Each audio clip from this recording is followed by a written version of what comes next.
നമസ്കാരം. അന്താരാഷ്ട്ര രാഷ്ട്രീയത്തിൽ പ്രത്യേകിച്ച് മിഡിൽ ഈസ്റ്റ് യുദ്ധ പശ്ചാത്തലത്തിൽ വന്നിട്ടുള്ള വളരെ നിർണായകമായ എന്നാൽ അത്രയങ്ങ് പരസ്യമായി ആരും ചർച്ച ചെയ്യാത്ത ഒരു വലിയ വെളിപ്പെടുത്തലിനെ കുറിച്ചാണ് നമ്മൾ ഇന്ന് സംസാരിക്കാൻ പോകുന്നത്.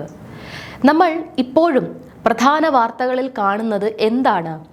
ഇറാൻ നടത്തുന്ന ശക്തമായ തിരിച്ചടികൾ, ഗൾഫ് രാജ്യങ്ങളിലെ അമേരിക്കൻ സൈനിക താവളങ്ങൾക്ക് നേരെ നടക്കുന്ന തുടർച്ചയായ ആക്രമണങ്ങൾ, ഇതൊക്കെയാണ് മാധ്യമങ്ങളിൽ നിറഞ്ഞു നിൽക്കുന്നത്. എന്നാൽ ഇതിൻ്റെയൊക്കെ അണിയറയിൽ ആരും കാണാതെ നടന്നിരുന്ന ഒരു വലിയ പൊളിറ്റിക്കൽ ഗെയിം ഇപ്പോൾ പൂർണ്ണമായി പുറത്തു വന്നിരിക്കുകയാണ്. ഇത് വെറുമൊരു ഗോസിപ്പ് വാർത്തയല്ല. കാരണം ഇത് ലോകത്തോട് വിളിച്ചു പറഞ്ഞിരിക്കുന്നത് മറ്റാരുമല്ല, American vice president JD Vance തന്നെയാണ്. JD വാൻസ് നടത്തിയ ആ വെളിപ്പെടുത്തൽ ശരിക്കും അന്താരാഷ്ട്ര സമൂഹത്തെ ഒന്നടങ്കം ഞെട്ടിക്കുന്നതായിരുന്നു. ഇറാനും അമേരിക്കയും തമ്മിൽ മിഡിൽ ഈസ്റ്റിൽ സമാധാനം കൊണ്ടുവരാൻ വേണ്ടി ഉണ്ടാക്കാൻ ശ്രമിച്ച ഒരു അതീവ രഹസ്യ സമാധാന കരാറുണ്ടായിരുന്നു. ആ കരാർ തകർക്കാൻ വേണ്ടി ഇസ്രയേൽ ബോധപൂർവം ഇടപെട്ടു എന്നാണ് US വൈസ് പ്രസിഡന്റ് ഇപ്പോൾ പരസ്യമായി തുറന്നടിച്ചിരിക്കുന്നത്. ഒന്ന് ആലോചിച്ച് നോക്കൂ, ശരിക്കും ഈ യുദ്ധത്തിന്റെ തുടക്കം അല്ലെങ്കിൽ ഇതിന്റെയൊക്കെ കേന്ദ്ര ബിന്ദു എന്ന് പറയുന്നത് ഇസ്രയേൽ ആയിരുന്നല്ലോ. പശ്ചിമേഷ്യയിൽ ഇസ്രയേലിന്റെ സുരക്ഷയ്ക്ക് വേണ്ടിയാണ് അമേരിക്ക എപ്പോഴും നിലകൊണ്ടിട്ടുള്ളത്. എന്നാൽ ഒരു പ്രത്യേക ഘട്ടം വന്നപ്പോൾ, അതായത് അമേരിക്കയും ഇറാനും തമ്മിൽ ഒരു ധാരണയിലേക്ക് പോകുന്നു എന്ന് കണ്ടപ്പോൾ ഇസ്രയേൽ പ്രധാനമന്ത്രി ബെഞ്ചമിൻ നെതന്യാഹുവിനെ ചിത്രത്തിൽ ഒരിടത്തും കാണാനില്ലാത്ത അവസ്ഥ വന്നു. അദ്ദേഹം എങ്ങോട്ടോ തന്ത്രപരമായി മാറി നിന്ന മട്ടാണ്. പക്ഷേ കഥ അവിടെയല്ല മാറുന്നത്. യഥാർത്ഥ കളി നടക്കുന്നത് അമേരിക്കൻ വൈസ് പ്രസിഡന്റ് വാക്കുകളിലാണ്. തങ്ങളെ ഈ വലിയൊരു യുദ്ധക്കുഴിയിൽ ചാടിച്ചത് ഇസ്രയേലാണ് എന്ന് നേരിട്ട് പറയാതെ പറഞ്ഞു വെക്കുകയാണ് JD വാൻസ് ഇവിടെ ചെയ്യുന്നത്. നമ്മൾ പൊതുവെ അന്താരാഷ്ട്ര നിരീക്ഷകരൊക്കെ പറയാറുള്ള ഒരു കാര്യമുണ്ട്, അമേരിക്കൻ പ്രസിഡന്റ് ഡൊണാൾഡ് ട്രംപിന് നാക്കിന് എല്ലില്ല, എന്തബദ്ധവും എപ്പോഴും വിളിച്ചു പറയും, പെട്ടെന്ന് പ്രകോപിതനാകും എന്നൊക്കെ. എന്നാൽ വൈസ് പ്രസിഡന്റായ JD വാൻസ് അങ്ങനെയുള്ള ഒരു രാഷ്ട്രീയക്കാരനല്ല. വളരെ അളന്നു കുറിച്ച വാക്കുകളിലൂടെ മാത്രം പ്രതികരിക്കുന്ന, കൃത്യമായ അജണ്ടയോടെ കാര്യങ്ങളെ സമീപിക്കുന്ന സ്ഥിരബുദ്ധിയുള്ള ഒരു നേതാവായാണ് അമേരിക്കയിൽ അദ്ദേഹം അറിയപ്പെടുന്നത്. മുൻപ് ട്രംപിന്റെ കടുത്ത വിരുദ്ധനായിരുന്നു അദ്ദേഹം. എന്നാൽ പിന്നീട് ട്രംപിന്റെ റണ്ണിംഗ് മെയ്റ്റായി വന്ന് വൈസ് പ്രസിഡന്റ് പദവിയിലെത്തി. അതുകൊണ്ട് തന്നെ അമേരിക്കൻ ഭരണകൂടത്തിൽ ട്രംപ് കഴിഞ്ഞാൽ ഏറ്റവും ശക്തമായ പദവിയാണ് അദ്ദേഹത്തിൻ്റെത്. എന്തെങ്കിലും കാരണവശാൽ ട്രംപിന് എന്തെങ്കിലും സംഭവിക്കുകയോ രാജിവെക്കുകയോ ചെയ്താൽ അവിടുത്തെ പ്രസിഡന്റ് ആകേണ്ട വ്യക്തിയാണ് ഈ JD വാൻസ്. അതുകൊണ്ട് തന്നെ വാൻസിന്റെ വാക്കുകൾക്ക് അന്താരാഷ്ട്ര തലത്തിൽ വലിയ നയതന്ത്ര ഗൗരവമുണ്ട്. മാത്രവുമല്ല, ഈ ഇറാൻ US സമാധാന ചർച്ചകൾക്ക് വേണ്ടി ട്രംപ് ആത്യന്തികമായി ചുമതലപ്പെടുത്തിയതും ഈ JD വാൻസിനെ ആയിരുന്നു. ആ നെഗോഷിയേറ്റിംഗ് ടീമിന്റെ തലപ്പത്ത് വാൻസ് നേരിട്ടാണ് കാര്യങ്ങൾ നിയന്ത്രിച്ചിരുന്നത്. കഴിഞ്ഞ ജൂൺ മാസം 17-ാം തീയതി ഇരു രാജ്യങ്ങളും തമ്മിൽ ഒരു 14-ഇന കരട് ധാരണയിൽ എത്തിച്ചേർന്നിരുന്നു. ഇത് JD വാൻസിന്റെയും അദ്ദേഹത്തിന്റെ ടീമിന്റെയും വലിയൊരു ശ്രമഫലമായിട്ടായിരുന്നു. സ്റ്റീവ് വിറ്റ്കോഫും ജാരഡ് കുഷ്നറുമൊക്കെ ട്രംപിന്റെ വിശ്വസ്തരായി ഈ ചർച്ചകളിൽ ഉണ്ടായിരുന്നെങ്കിലും വാൻസിന്റെ തന്ത്രപരമായ നീക്കങ്ങളാണ് ഇറാനുമായി ഒരു ധാരണയിലെത്താൻ അമേരിക്കയെ സഹായിച്ചത്. എന്നാൽ ഇപ്പോൾ വാൻസ് അതീവ ഗൗരവത്തോടെ പറയുന്നത് എന്താണ്? താൻ വളരെ കഷ്ടപ്പെട്ട് തിരഞ്ഞു പിടിച്ചുണ്ടാക്കിയ ഈ സമാധാന ധാരണ എങ്ങനെയെങ്കിലും പൊളിച്ചെടുക്കാൻ ഇസ്രയേൽ അക്ഷീണം പ്രവർത്തിച്ചു എന്നാണ്. അതിനായി ഇസ്രയേൽ ചെയ്തത് എന്താണെന്ന് കേട്ടാൽ നമ്മൾ ശരിക്കും അത്ഭുതപ്പെടും. ഡൊണാൾഡ് ട്രംപിന്റെ തിരഞ്ഞെടുപ്പ് പ്രചാരണത്തിന് വേണ്ടി മുന്നിട്ട് നിന്ന റിപ്പബ്ലിക്കൻ പാർട്ടിയിലെ വളരെ സ്വാധീനമുള്ള ഒരു നേതാവിനെ ഇസ്രയേൽ പണം കൊടുത്ത് സ്വാധീനിച്ചു. ആ നേതാവ് വഴി റിപ്പബ്ലിക്കൻ പാർട്ടിയിലെയും പുറത്തുമുള്ള മറ്റു പ്രമുഖ നേതാക്കളുടെ മനസ്സിനെ സ്വാധീനിച്ച് ഈ സമാധാന കരാറിനെ പൂർണ്ണമായി അട്ടിമറിക്കാൻ ഇസ്രയേൽ വലിയൊരു കളി തന്നെ കളിച്ചു എന്നാണ് വാൻസ് വെളിപ്പെടുത്തുന്നത്. അമേരിക്കയിൽ ഇതൊക്കെ നടക്കുന്നത് ലോബിയിങ് എന്ന സംവിധാനം വഴിയാണ്. നമുക്കറിയാം, അവിടെ പാർലമെന്റിൽ ബില്ലുകൾ പാസ്സാകുമ്പോഴോ നയപരമായ തീരുമാനങ്ങൾ എടുക്കുമ്പോഴോ ഇന്ത്യയിലെ പോലെ കൃത്യമായ പാർട്ടി വിപ്പ് നോക്കിയല്ല പലപ്പോഴും വോട്ട് വീഴുന്നത്. സെനറ്റർമാരെയും ഹൗസ് പ്രതിനിധികളെയും കൃത്യമായി ലോബി ചെയ്താൽ അവർക്ക് പാർട്ടിക്കപ്പുറം നിഷ്പക്ഷമായി തീരുമാനമെടുക്കാം.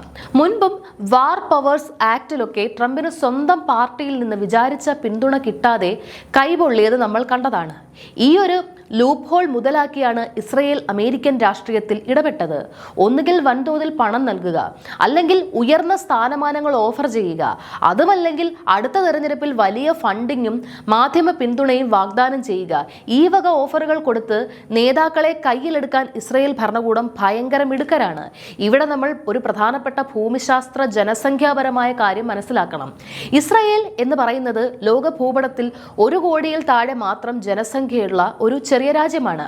അവിടെയുള്ള ജൂതന്മാർ ഏകദേശം 70 ലക്ഷത്തോളമേ വരൂ. എന്നാൽ അതിശയിപ്പിക്കുന്ന കാര്യം എന്താണെന്ന് വെച്ചാൽ അത്രത്തോളം തന്നെ ജൂതന്മാർ അമേരിക്കയിലുമുണ്ട്.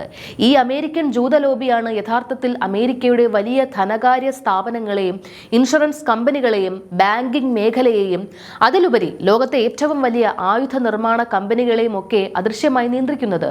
അമേരിക്കയുടെ യഥാർത്ഥ ഡിസിഷൻ മേക്കിംഗ് പ്രക്രിയയെ ചലിപ്പിക്കുന്നത് ഈ ലോബിയാണ്. ഇവർ റിപ്പബ്ലിക്കൻ പാർട്ടിയിലേക്ക് പണം ഒഴുക്കി മാധ്യമങ്ങളെ ഉപയോഗിച്ച് അമേരിക്കൻ ജനങ്ങൾക്കിടയിൽ വലിയൊരു നറേറ്റീവ് പെട്ടെന്നുണ്ടാക്കിയെടുത്തു. എന്തായിരുന്നു ഇസ്രയേൽ ലോബി പ്രചരിപ്പിച്ച ആ നറേറ്റീവ്? അമേരിക്ക ഇറാന്റെ മുന്നിൽ മുട്ടുമടക്കി. ഇറാൻ മുന്നോട്ട് വെച്ച എല്ലാ നിർദ്ദേശങ്ങളും ട്രംപ് ഭരണകൂടം അതേപടി അംഗീകരിച്ചു. ഇറാന് ഭീമമായ തുക നഷ്ടപരിഹാരം നൽകാൻ പോകുന്നു. അമേരിക്കയുടെ അന്തസ് വറ്റിച്ചു കളഞ്ഞു എന്ന രീതിയിൽ മാധ്യമങ്ങളിലൂടെയും സ്പീച്ചുകളിലൂടെയും ഒക്കെ വലിയൊരു പ്രഷർ അവർ അമേരിക്കൻ ജനങ്ങൾക്കിടയിൽ ഉണ്ടാക്കിയെടുത്തു. ഈ ഒരു കടുത്ത സമ്മർദ്ദം കാരണമാണ് ആ സമാധാന കരാർ ഒടുവിൽ പരാജയപ്പെട്ടതും യുദ്ധം വീണ്ടും തുടർന്നതും.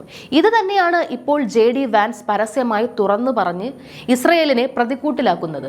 അപ്പോൾ സ്വാഭാവികമായും നമുക്ക് വരാവുന്ന ഒരു ചോദ്യമുണ്ട്, ഡൊണാൾഡ് ട്രംപ് ഇതിനോട് എങ്ങനെ പ്രതികരിച്ചു എന്നുള്ളത്. കൗതുകകരമായ കാര്യം, ട്രംപ് ഇതിൽ ഇതുവരെ ഔദ്യോഗികമായി ഒന്നും മിണ്ടിയിട്ടില്ല. പക്ഷേ ട്രംപിനും ഈ കളിയെക്കുറിച്ചെല്ലാം കൃത്യമായി അറിയാം.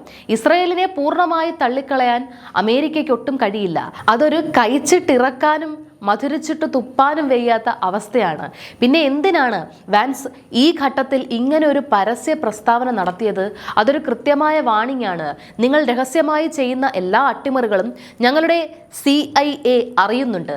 അമേരിക്കൻ താൽപ്പര്യങ്ങൾക്ക് മുകളിൽ ഇസ്രയേൽ കളിക്കാൻ നോക്കിയാൽ ഞങ്ങൾ ചുമ്മാതിരിക്കില്ല എന്നൊരു ശക്തമായ ഓർമ്മപ്പെടുത്തലാണിത്. ഇതിനർത്ഥം അമേരിക്ക ഇസ്രയേലിനെ പൂർണ്ണമായി കൈവിടും എന്നാണോ? ഒരിക്കലുമല്ല. അമേരിക്ക കൈവിട്ടാൽ പശ്ചിമേഷ്യയിൽ ഇസ്രയേൽ എന്ന ജൂതരാഷ്ട്രത്തിന്റെ നിലനിൽപ്പ് തന്നെ കടുത്ത പ്രതിസന്ധിയിലാകും. ഇപ്പോൾ അബ്രഹാം കരാർ വഴി ഉണ്ടാക്കിയെടുത്ത അറബ് രാജ്യങ്ങളുമായുള്ള ബന്ധമൊക്കെ തകരും. ഹൂതികളും ഹമാസും ഹിസ്ബുള്ളയും ഒക്കെ ഇസ്രയേലിന് നേരെ കൂടുതൽ ഹൈപ്പർ ആക്റ്റീവ് ആകും. അതുകൊണ്ട് അമേരിക്കയുമായി തെറ്റുന്നത് ഇസ്രയേലിന് ചിന്തിക്കാൻ പോലും കഴിയില്ല. അതുപോലെ തിരിച്ചും അമേരിക്കയ്ക്ക് ജൂതന്മാരുടെ സാമ്പത്തിക ശക്തിയെയും ആയുധ ലോബിയെയും പൂർണ്ണമായി മാറ്റി നിർത്തി മുന്നോട്ടു പോകാനും കഴിയില്ല. ഡൊണാൾഡ് ട്രംപിന് നേരിട്ട് പറയാൻ പറ്റാത്ത ഒരു കാര്യം, അദ്ദേഹം തന്റെ ജൂനിയറായ കുറച്ചുകൂടി ലോക ഗൗരവത്തോടെ കാര്യങ്ങളെ കാണുന്ന JD വാൻസിനെ കൊണ്ട് തന്ത്രപരമായി പറയിച്ചു എന്നതാണ്. ട്രംപ് നേരിട്ട് ഇസ്രയേലിനെതിരെ പറഞ്ഞാൽ അത് വലിയ നയതന്ത്ര പ്രതിസന്ധി ഉണ്ടാക്കും. മാത്രമല്ല, താൻ ഇസ്രയേലിന്റെ കൺട്രോളിലാണ് എന്നൊരു ഇമേജ് വരുന്നത് ട്രംപിന്റെ പ്രസ്റ്റീജിനും നല്ലതല്ല. അതുകൊണ്ട് ഇസ്രയേലിന് കൃത്യമായ ഒരു കൊട്ടുകൊടുക്കാൻ വേണ്ടി വാൻസിനെ മുന്നിൽ നിർത്തി ഒരു കളി കളിച്ചതാണ് എന്ന് വേണം ഇതിനെ നമ്മൾ വിലയിരുത്താൻ. എന്തായാലും വരും ദിവസങ്ങളിൽ അമേരിക്ക ഇസ്രയേൽ ബന്ധത്തിൽ വലിയ മാറ്റങ്ങൾ ഉണ്ടായേക്കാം. ഇസ്രയേലിന്റെ സ്വന്തം ആഗ്രഹപ്രകാരമാണ് അമേരിക്ക ഈ വലിയ മിഡിൽ ഈസ്റ്റ് യുദ്ധത്തിൽ അല്ലെങ്കിൽ ഇറാൻ തർക്കത്തിൽ ചാടിയതെന്ന് ചരിത്രം രേഖപ്പെടുത്താൻ അമേരിക്കൻ ഭരണകൂടം ഒട്ടും ആഗ്രഹിക്കുന്നില്ല. തങ്ങൾ സ്വന്തം തീരുമാനപ്രകാരമാണ് നീങ്ങുന്നത് എന്ന് ലോകത്തോട് കാണിക്കാനുള്ള ഒരു ശ്രമം കൂടിയാണ് വാൻസിന്റെ ഈ തുറന്നു പറച്ചിൽ. ഇസ്രയേൽ ഇനി ഇതിനോട് എങ്ങനെ നയതന്ത്രപരമായി പ്രതികരിക്കും എന്ന് നമ്മൾ വരും ദിവസങ്ങളിൽ കണ്ടു തന്നെ അറിയണം. അപ്പോൾ ഇതാണ് JD വാൻസിന്റെ വെളിപ്പെടുത്തലിന് പിന്നിലെ യഥാർത്ഥ രാഷ്ട്രീയം. ഈ ഒരു നയതന്ത്ര നീക്കത്തെക്കുറിച്ച്, അമേരിക്കൻ ഇസ്രയേൽ ബന്ധത്തെക്കുറിച്ച് നിങ്ങൾക്ക് എന്താണ് തോന്നുന്നത്? തീർച്ചയായും നിങ്ങളുടെ അഭിപ്രായങ്ങൾ താഴെ കമന്റ് ബോക്സിൽ രേഖപ്പെടുത്തുക. നന്ദി.